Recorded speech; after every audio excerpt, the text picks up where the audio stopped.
Hi friends, अब मैं अपनी जीरो से हीरो वीडियो नंबर 4 में यानी पार्ट 4 पे, और इस पार्ट 4 में हम पार्ट 3 से आगे कंटिन्यू करते हैं। उसमें हम कंटिन्यू के अंदर जैसे हमने लास्ट अपनी वीडियो में छोड़ा था इसको कि 1 to 100 काउंटिंग को पूरा करने के लिए, अच्छे से सीखने के लिए हमें the power of 2, the power of 3 and the power of 5, the power of 2।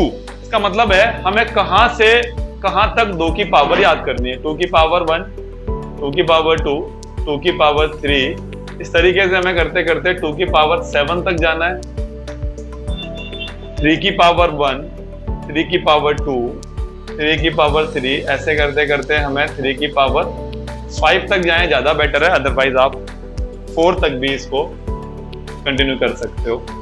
5 की पावर 1, 5 की पावर 2 और मैक्स टू मैक्स आप यहाँ पर 5 की पावर 3 तक इसको लर्न करना। तो इसमें फिर छोटे छोटे पैचेस हमें मिल जाएंगे जो हमें इस 1 to 100 काउंटिंग को और अच्छे से याद करने में हमारी हेल्प करते हैं। जैसे अगर मेरे पास, मैंने जैसे कहा कि आपको 1 to 100 तक सभी काउंटिंग को अच्छे से जानना है, तो मैंने अगर मान लो 81 के बारे में आपसे पूछा तो मैंने आपको क्या क्या बताया है कि आपको क्या क्या 81 के बारे में याद होगा। देखो, पहली चीज तो मैंने बताया हाफ 40.5, फिर मैंने बताया डबल 162, फिर मुझे ये पता लगा ये 9 का स्क्वायर भी है।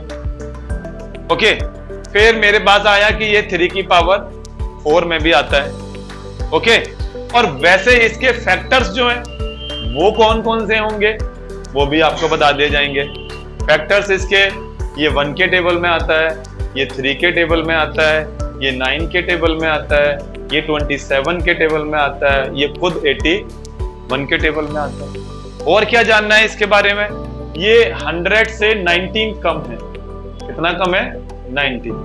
ये जरूर जानना है कि ये लास्ट बाउंड्री यानी हमारी 100 से कितना कम होता है। जिस दिन आप इस चीज को जान गए और अच्छे से बताना सीख गए, आपको ये मैथ बहुत इजी लगना चालू हो जाएगी। जब मैं किसी पहाड़ पर चढ़ रहा होता हूं तो मुझे जो शॉर्ट टारगेट है वो तो मेरे को पता होने ही चाहिए। मुझे ये भी पता होना चाहिए कि लास्ट टारगेट से ये कितना पीछे है, मीटर्स में, सेंटीमीटर्स में, कि हम अभी इतना थोड़ा सा पीछे और रह गए हैं। तो जो हमारा सफर है वो इजी हो जाता है। यानी यहां हमारा जो मेन सफर है वो क्या है? 1 to 100 काउंटिंग याद करना, जिससे हमारी कैलकुलेशन नंबर 1 हो जाएगी। ओके, तो हमने 81 के बारे में क्या क्या जान लिया कि 81 का हाफ, 81 का डबल, 9 का स्क्वायर होता है, 3 की पावर 4 में आता है ये, और ये 100 से 19 लेस में होता है। और इस तरीके से हमें इसका पता लगा। अब फिर भी मान लो कई बच्चों के क्वेश्चन होते हैं, सर हमें ये बताओ कि 81 के जो फैक्टर हैं ये 5 ही होंगे, ये सर आपको कैसे पता कि 5 होंगे? इसका भी एक तरीका आप लोगों को मैं बताता हूं, थोड़ा सा वो 1 to 100 काउंटिंग से हटके है, बट क्योंकि रिलेट हमारे 81 से है तो मैं आपको वो जरूर बताना चाहूंगा। तो इसके लिए मैं अपना कलर ही अलग चूज कर लेता हूं। ये सपोज ये येलो कलर लिया हमने। इसमें देखो, जब भी ध्यान देना, किसी भी नंबर का मुझे ये पता लगाना हो कि इसके फैक्टर्स कितने होंगे। फैक्टर्स में ध्यान रखना कि ये 81 किस किस के टेबल में आएगा, जिसके अंदर 1 भी काउंटेबल होगा और 81 खुद भी काउंट होगा। तो उसका तरीका ये होता है कि 81 का हम एलसीएम लेते हैं, लेकिन एलसीएम हमेशा लेना प्राइम नंबर से। देखो, मैंने बोला था ना, प्राइम की इतनी वैल्यू है कि अगर आप एलसीएम बिना प्राइम के लेते हो तो आधी चीजें आपकी कम हो जाएंगी, आधी बातें आपकी रह जाएंगी। तो यहां जैसे 81 है, मैंने इसका 27, 3 से 9, 3 से 3, तो मैंने इसके प्राइम फैक्टर किए तो मेरे पास आ गया 3 की पावर 4। कितनी पावर आई? 3 पावर 4 है, उसमें 1 ऐड कर दो पावर में, इस पावर में 1 ऐड कर दो +1। तो इसके कितने फैक्टर होंगे 81 के? 5 फैक्टर। अब आपके अंदर एक क्वेश्चन आ रहा होगा, सर ये तो ऐसे तो कोई भी हम निकाल देंगे, तो कोई और मान लो जिसके ये एक, इसके अंदर तो एक ही जैसे फैक्टर्स हैं, अलग अलग होते तो क्या करते आप? तो उसके लिए भी एक एग्जांपल छोटा सा लेके मैं और बताता हूं आपको। लेट अस सपोज मेरे पास है 60, ओके। अब मुझे इस 60 के फैक्टर पता करने हैं, सपोज कि सॉरी कितने होंगे।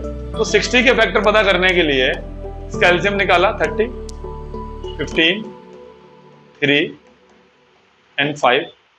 तो प्राइम फैक्टर मेरे पास क्या हो गया, 2 हो गया, 3 हो गया और 5 हो गया। 2 मेरे पास 2 पावर में है, 3 1 पावर में है एंड 5 जो है वो 1 पावर।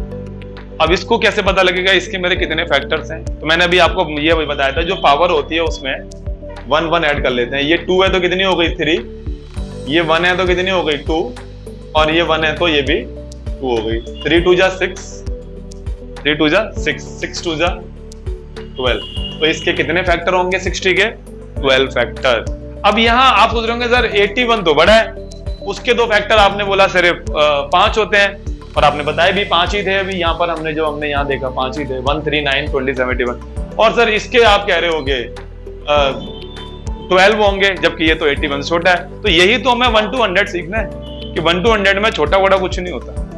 आपने बस उसके कितने फैक्टर्स हैं, कितने मल्टीपल्स हैं, किस किस के टेबल में आता है, वो सब चीज ध्यान देनी है। जैसे मैं आपको बताता हूँ 60 के कौन कौन से फैक्टर हो सकते हैं। 1 के टेबल में आता है, 1 से डिवाइड हो जाएगा, 2 से डिविजिबल है, 3 से डिविजिबल है, 4 से डिविजिबल है, 5 से डिविजिबल है और 6 से। 1 to 6 तक हर नंबर से 60 क्या होता है, डिविजिबल होता है। 6 तो यही हो गए। फिर 10 से डिविजिबल है, 12 के टेबल में आता है, 15 के टेबल में आता है, 20 के टेबल में आता है, 30 के टेबल में आता है, और खुद अपने टेबल में भी आता है। कितने हो गए जरा गिनना, 1 2 3 4 5 6 7 8 9 10 11 और 12 है ना, 12 फैक्टर। क्या इसके अलावा और फैक्टर हैं?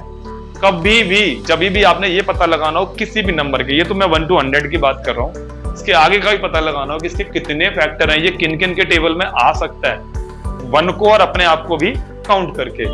अगर आप 1 और खुद को काउंट नहीं करना चाहते तो 2 हटा देना उसमें, इतनी सी बात है।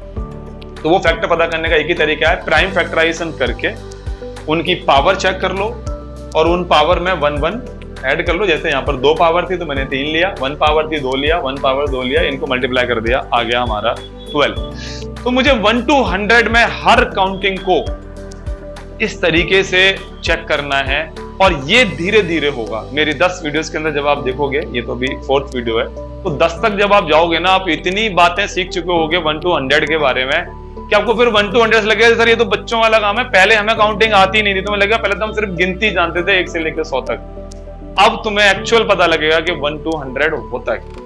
ठीक है, चलो अब नेक्स्ट वीडियो में बात करते हैं 5th में। Thank you.